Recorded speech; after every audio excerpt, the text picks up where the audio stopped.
you would like to support the channel, I would suggest you to check out the secretsandwich.xyz. It's the Secret Sandwich NFT project. You can come here, you can mint an NFT, or you can come and check out your NFTs. Hello, welcome to Sack Sandwich. Today I'm going to be taking a quick look at DeOrderBook. Now, DeOrderBook is an on-chain trustless options trading limit order platform. Okay, no oracles, no counterparty risk, and there's some yield in here as well for users. Okay, it's pretty interesting. It's pretty complicated. Okay, now first of all, I'm going to mention that this project was shared to me via my shill list. If you have a project that you like and you want me to take a look at it, and you think it could use a Caesar video, and feel free to put it into the shill list, and I will check it out, and I may make a video on it if I find it something interesting and new. Okay. Now, I did read through all the docs. The docs are pretty good. They explain a lot of things, but at first when you're reading the docs, you're kind of like, oh, what's going on? What's going on? What's going on? You'll have a hard time understanding what's going on at first, but if you do read it in full, you kind of get a good idea what's going on here, and you can understand. There is a light paper as well. I didn't actually read the light paper. I just used the docs as my main source of information. And I do think I have a pretty good understanding, so I'm ready to show you a flow chart and kind of explain to you what is happening here at DeOrderBook. Okay, so here we are on the flowchart. We have dollar bill. He has some USDC and or some WBTC, and he wants to kind of participate in these limit order options type things. Okay, so what does he do? So the first thing he does is he takes one of those tokens, or both of them, right, and he converts them into these HODL tokens. Okay, so they have these HODL tokens.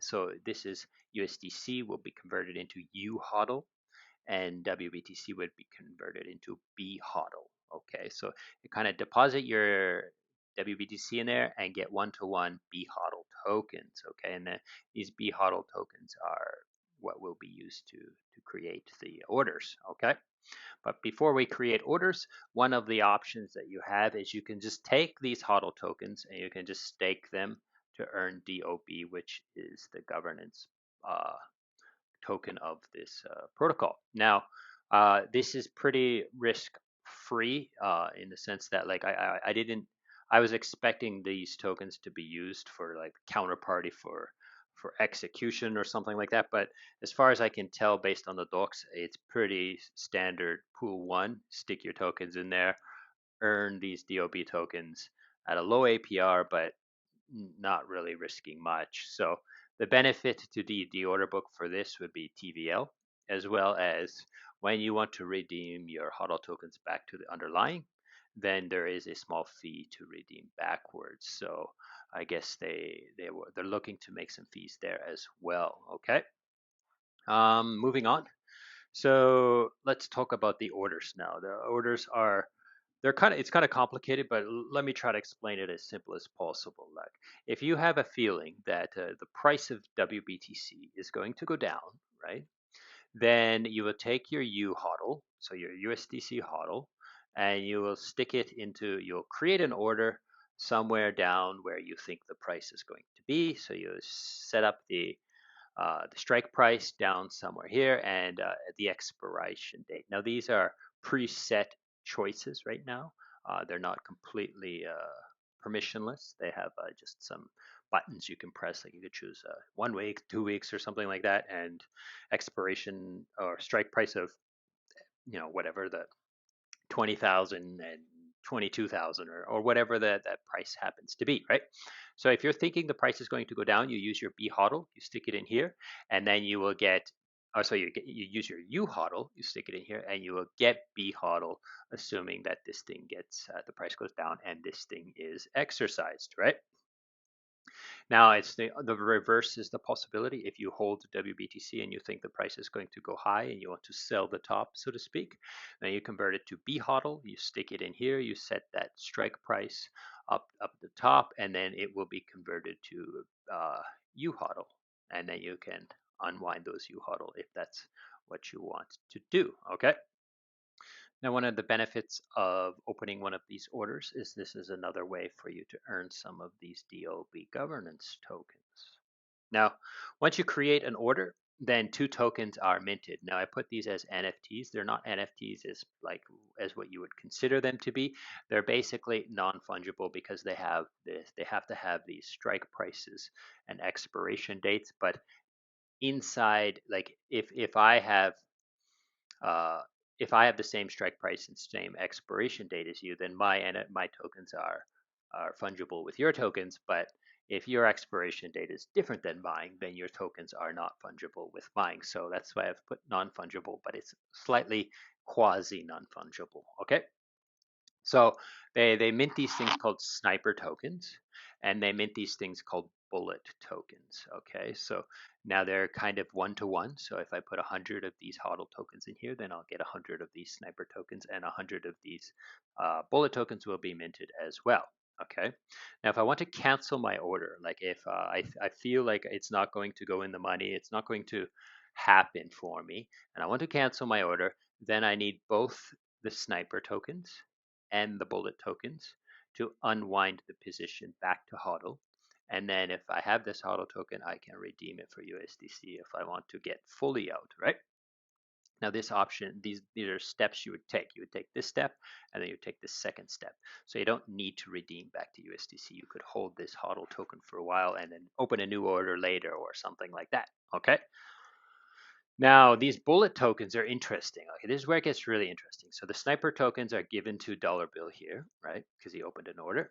But the bullet tokens are not. Okay, there's 20% are sent to the treasury, and the rest are sent to other people. Okay, so here's another actor. We have Boosted Bill. Boosted Bill doesn't, he does degenerate stuff. So he's gotten his hands on one of these gold NFTs from this protocol, right?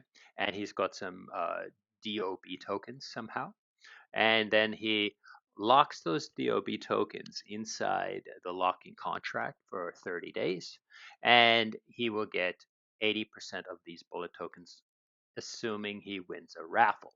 So each day they raffle off some of these tokens and they give it to certain like random people inside this locker. So he gets these bullets, okay? Now the first thing he can do with these bullets is try to sell them on the open market. There's a peer-to-peer market inside this protocol that sells bullets, okay? So if Dollar Bill wants to cancel his order, he has to go to this bazaar, this marketplace, and buy the bullets to unwind his order. Okay, so if you're going to place an order, make sure that you're not going to need to unwind it unless something very specific happens, because you're going to have to buy bullets off of Boosted Bill here. Okay, now moving on. So the next thing here is the bullets are used in order to exercise these options. Okay, so let's say the strike price is met, and uh, then Boosted Bill can use the bullets, get some B HODL, and the bullets, and exercise this option. Okay, this order. Okay, now why would he do that? Let's say the price went drastically down. Okay, so dollar bill, let's say he set the strike prices at 20,000 for one B HODL, and he's willing to pay 20,000 for those B HODLs. But let's say that the strike price went drastically down to 18,000. So dollar bill or Boosted Bill can use some USDC, right? He can buy some WBTC on the market for 18,000, use it to mint the B HODL, and have some of these bullets, because let's say he's got them this way, or he can buy them from the market, and then he can exercise dollar bill's order at 20,000, so he can make profits in that way. Okay. Now, the last thing I'm going to talk about are some of the fees. So there's always fees, right? Fees you got to think about. Okay. So the fees work as follows. Okay. So first of all, the fee is divided 50-50 between the treasury and these lockers. Now, it doesn't mention the lockers need this NFT. I believe the NFT is only for obtaining the bullets, but the fees are anybody who's locked DOB tokens. I could be wrong on this, but that's what I believe based on what I read inside the docs. Okay. Now the fees come from these sources. Okay, so the first one is whenever you redeem HODL back to underlying, there's a 0.2% fee. Every time you open an order, there's a 0.2% fee. Every time someone exercises a bullet, uses an exercise, so there's a 0.2 fee on here.